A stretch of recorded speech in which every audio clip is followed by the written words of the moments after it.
Olá pessoal, bom dia.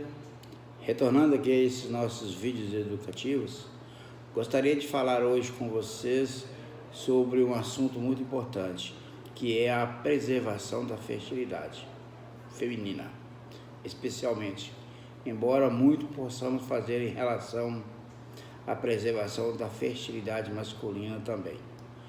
No que diz respeito à mulher, a gente sabe que ao nascimento, os óvulos que aquela paciente vai usar durante toda a sua vida reprodutiva já estão presentes e começam a morrer, sofrer degeneração progressiva. De maneira que com 10 a 11 anos, ou quando ocorre a primeira menstruação, a paciente já perdeu mais de 2 milhões dos óvulos originalmente nascidos, digamos assim. E dessa fase em diante, apresenta uma evolução um tanto acelerada, de maneira que aos 35 anos, essas pacientes já têm a reserva ovariana comprometida em um bom número de casos. A gente fala em reserva ovariana comprometida no sentido de que os óvulos ainda existentes não têm mais aquela quantidade e a qualidade esperada em idades mais jovens. Daí a necessidade, a nossa máxima, de orientar esses pacientes que reproduzam, tenham quantos filhos até os 35 anos, porque depois disso tudo fica mais difícil.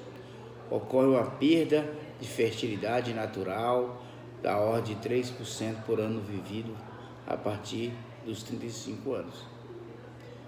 De maneira também que lá por volta dos 40 anos, depois dessa idade, a obtenção de gravidez saudável, bebê no colo, diminui de forma gritante. Às vezes os tratamentos de reprodução assistida ficam muito comprometidos e impossíveis de serem abordados por métodos, digamos, tradicionais, empregando os próprios óvulos da paciente. Então, a medicina deu um passo muito grande na história recente, dos últimos 8 anos, que diz respeito à possibilidade de preservar a fertilidade. Como assim? Retirando os óvulos da paciente em uma certa fase, guardando, congelando, para que no futuro ela possa usar esses óvulos. Quais são as situações que nós podemos usar esse recurso? Olha, sempre que na evolução fisiológica do envelhecimento a mulher se vê em uma situação duvidosa quanto à ocorrência de gravidez naqueles poucos anos a seguir, porque ela está cursando a faculdade, porque ela tem projetos pessoais e etc. Então, nessa situação, ela está envelhecendo, não tem perspectiva de gravidez por hora, seria então uma indicação social, uma indicação importante. Haja vista que a mulher, a cada ano que passa, está mais inserida na sociedade, passando a desempenhar aquelas funções que antes eram destinadas a homens, Então, hoje a mulher quer ter sua carreira. Então, ela não vem mais apenas para ser mãe, como acontecia no passado. E ao embarcar nessa vida acadêmica e profissional, ela acaba perdendo, então, a jovialidade reprodutiva.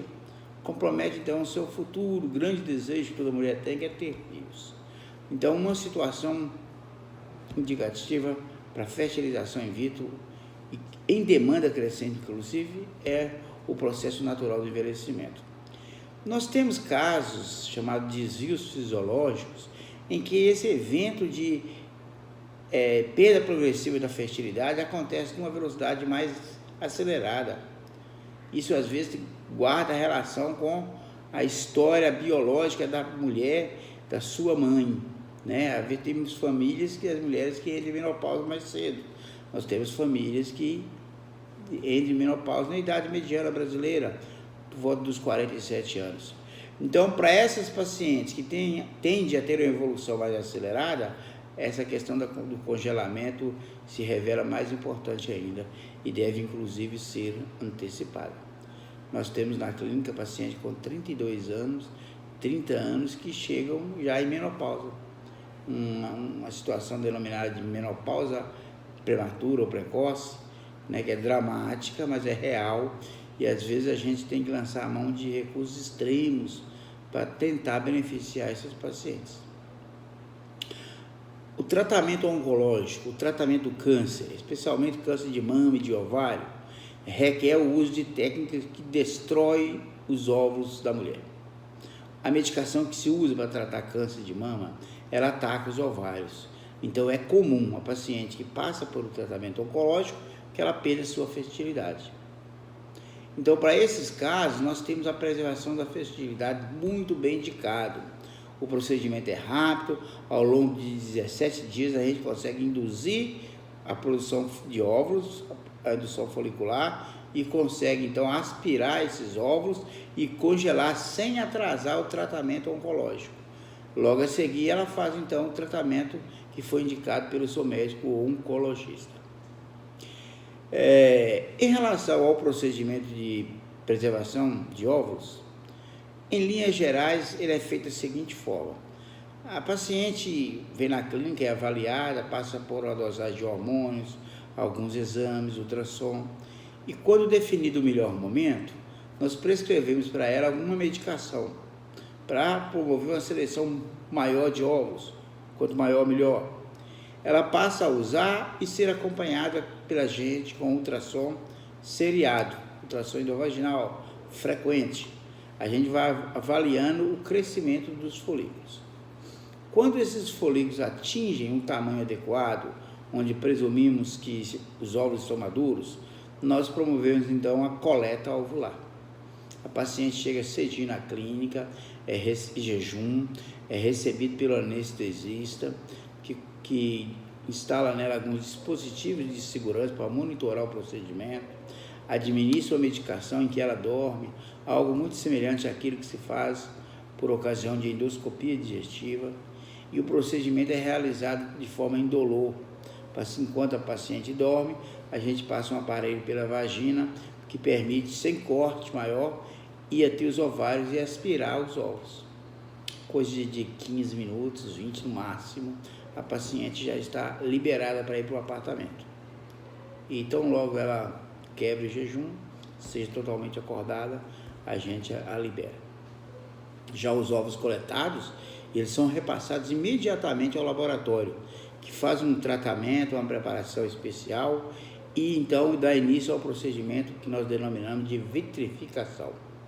Esses óvulos então são introduzidos em um nitrogênio líquido, onde o ambiente estabelece uma temperatura negativa de 196 graus.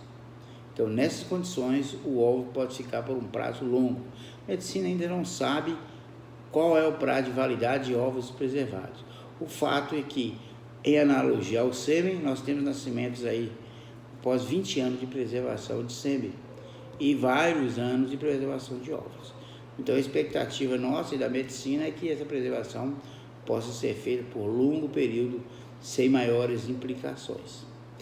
As crianças nascidas após vitrificação de óvulos são crianças em tudo semelhante àquelas nascidas após o uso de óvulos em fresco, né? Óvulos não vitrificados. Então, o procedimento em si não aumenta o índice da ocorrência de qualquer anomalia e coisas maiores para a descendência dessa mulher. A preservação da fertilidade feminina com a vitrificação de óvulos foi o maior avanço que nós obtivemos na medicina reprodutiva nos últimos anos. Se você gostou do conteúdo desse vídeo e desse assunto relacionado com fertilidade e tratamento, eu peço que se inscreva no canal, assine o sininho e, de preferência, compartilhe o vídeo com seus amigos, porque você pode acabar beneficiando pessoas que estão em situação de necessidade. Muito obrigado.